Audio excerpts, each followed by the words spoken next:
অসিত চৌধুরী স্মৃতি আমন্ত্রণমূলক ফুটবল টুর্নামেন্টের ফাইনালে লাইন আপ চূড়ান্ত।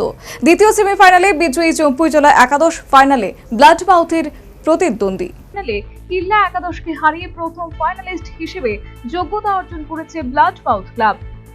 দ্বিতীয় সেমিফাইনালে জম্পুইজলা একাদশের জয়ের মাধ্যমে টুর্নামেন্টের ফাইনালে লাইন আপ চূড়ান্ত হয়ে গেল। দ্বিতীয় সেমিফাইনালে জম্পুইজলা একাদশ খুমলুং একাদশকে 3-1 গোলের ব্যবধানে পরাজিত করেছে।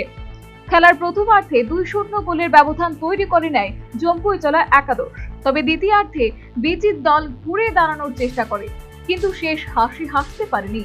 দ্বিতীয়ার্ধে খুমলুং একাদশ একটি গোল করতে সমর্থ হলেও পাল্টা আরও একটি গোল হজম করতে হয়। আক্ষরিক অর্থে দ্বিতীয় সেমিফাইনালের প্রতিপক্ষ খুমলুং একাদশকে 3-1 গোলের ব্যবধানে পরাজিত করে ফাইনালে পৌঁছে গেল জম্পুইজলা একাদশ।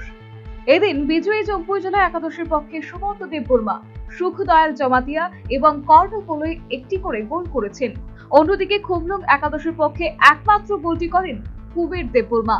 Man of the match Khumlung একাদশের মনীষ সিং। মঙ্গলবার ফাইনালে ব্লাডমাউথ ক্লাব এবং জম্পুইজলা একাদশ প্রতিদ্বন্দ্বিতা করবে। Bureau report, news vanguard.